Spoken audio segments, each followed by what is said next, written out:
بسم الله الرحمن الرحيم. ازيكم حبايبي؟ عاملين ايه؟ يا رب تكونوا بخير كده وصحة وسعادة ان شاء الله. الله يكرمكم ويستركم يا رب ويحفظكم من كل شر. انا حطيت المية على النار اهي، هي قربت تغلي واعصر فيها ليمونة. ليه بقى؟ اهو كده اهو. انا دلوقتي جبت بامية، بس يعني ما جبتش كتير، جبنا كيلو ونص لحد ربنا ما يسهل وهنجيب كمية لانها لسه غالية دلوقتي ب40 جنيه. فانا هحطها كده في الميه، خزين الباميه بقى ديت. وما تقوليش لاي حد عليه. بصي انا بعملها كل سنه وهوريها لك دلوقتي. شايفه؟ يا دوبك بس كده ايه، شوفي الليمون لما اتحط بقت خضرة قوي ازاي. بصي الجمال. وتجيبي الباميه اللي فيها الاحمر دي بتبقى مسكره. دي الباميه الفلاحي الجميله دي احسن من اللي هي الفرنجي.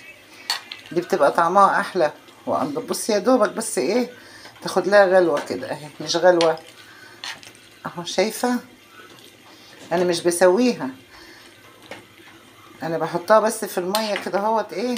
وغسلاها قبل كده، خلي بالكم. انا غسلتها وقمعتها وغليها، حطيت الميه قدامك اهو وحطيتها الباميه فيها بس كده. تقعد بقى عندك من السنه للسنه.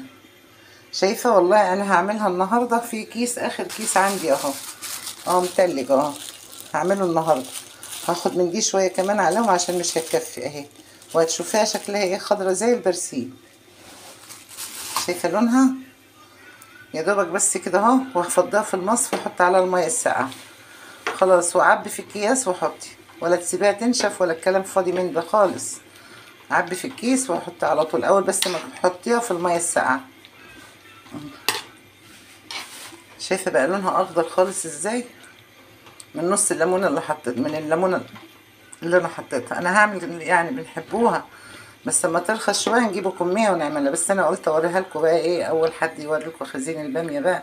انا عاملاها قبل كده على التليفون بس من زمان. ممكن تدوري عليها كمان وتشوفيها.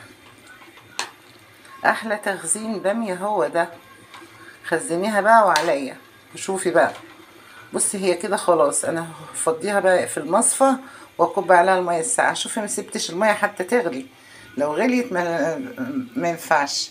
يا دوبك كده ايه الميه ايه، تعمل تبقبق بسيط كده اهي. انا هقفل واحطها في الميه الساقعه. انا حطيتها في اكياس اهي على طول قدامكم، لا تفكروا ان انا ايه بضحك عليكم ولا حاجه. ودلوقتي هحطها في الفريزر. بس انا هوريكم بقى شويه الباميه اللي هطبخهم بقى دلوقتي. انا حطيت حته دهنه كده حلوه، دهنه نضيفه والله جميله من عند الجزار. ومخرطه البصل اهو وشويه زيت صغيرين. ومخرطه البصل واحطه عليه. في ساعتها كده تعملي الباميه مش هتاخد منك وقت خالص.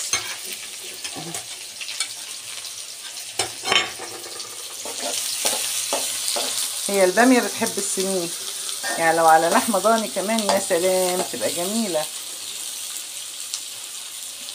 احلى حاجه على اللحمه الضاني، تبقى طعمها عسل. اتفرجي بقى على شويه الباميه دولت في ثواني كده هتكوني عاملاهم، مش هتاخدي وقت خالص. شايفه؟ احنا بنحب بصراحه الدهنه يعني. الدهنه دي مذكوره في القران يعني، وجميله ما بتعملش اي اذى ولا حاجه. دي بتنعم البشره ولا بتعمل شريان في القلب ولا الكلام الفاضي ده منه. اقرا عنها الدهنه دي وشوفي بقى فوائدها ايه. ده ربنا حرمها يعني على اليهود وحللها لينا احنا. جميله جميله. تمام. واحط بقى ايه معلقه التوم ديت، بدل ما هقللها تعمل لها طشه توم، لا انا هعملها كده اهو. اهو راس معلقه التوم اهي حطيتها معاه. اعملي الاكل كده بالبركه كده اهوت، وني في ني كده، مش ما تسبكيش قوي، وهي هتبقى في منتهى الجمال. احلى من هتشوفيها دلوقتي.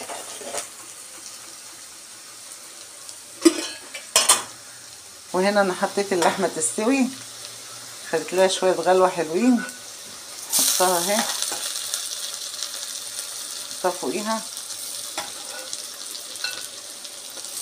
شايفه؟ مفيش وقت، ما بتاخدش وقت خالص.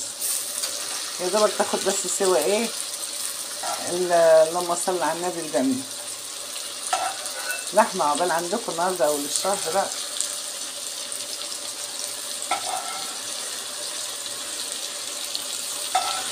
خلاص شايفين.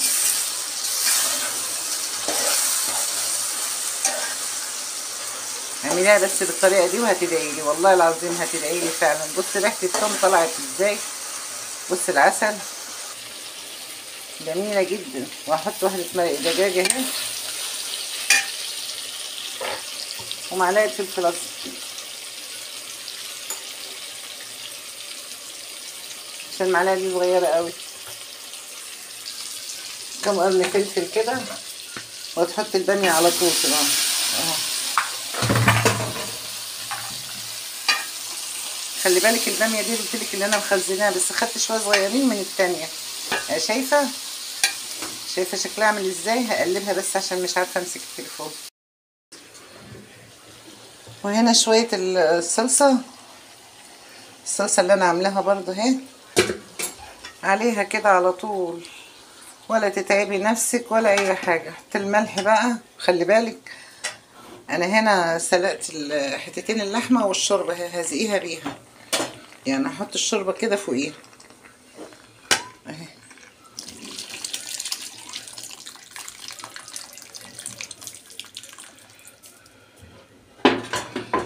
والله يا جماعه لو عملت كده الباميه هتاكلي باميه عمرك في حياتك ما دقتيها. بصوا حطيت الفلفل صحيح عشان اللي عايز حامي ياخد القرن وياكله كده اهو. شايفه بص جمالها بقى. اهم حاجه الصلصه بتاعتها تكون ياما والايدام بتاعها ياما، واتفرجي على احلى باميه. واحده مرقه دجاج بس كده وفلفل اسمر، وكل سنه وانت طيبه. سيبيها بقى ايه تغلي، وعلى نار واطيه خالص تروحي ايه حطاها. خلاص باميه خلصت. شايفه بص منظرها.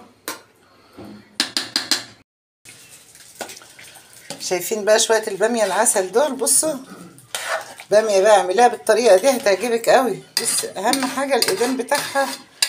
بس والله لو دقتيها هتقولي بص. وغير كده كمان بص الباميه هي اللي بقالها سنه والله في التلاجة عندي مخزناها. شايفه وحطيت عليها بس شويه من بتوع النهارده اهي. شايفه كلها شكل بعضها اهي. لما صلي على النبي اعمليها كده بقى بنفس الطريقه دي هتعجبك قوي. هتقولي يا ريتني كنت عملتها كده من زمان. ما قلتلهاش ما حطيتلهاش فص توم في الاخر. كنا بنعمل كده الاول، بس بقى لقيتها بقى بتبقى تقيله قوي كده، حلوه قوي والله. الدهنه دي يعني بصوا لو قريتوا القران هتلاقوا سبحانه وتعالى يعني متكلم على الدهنه ديت حلوه قوي، هتعجبكم قوي والله. مفيده للجسم وللعينين وللصحه وللبشره ولكله.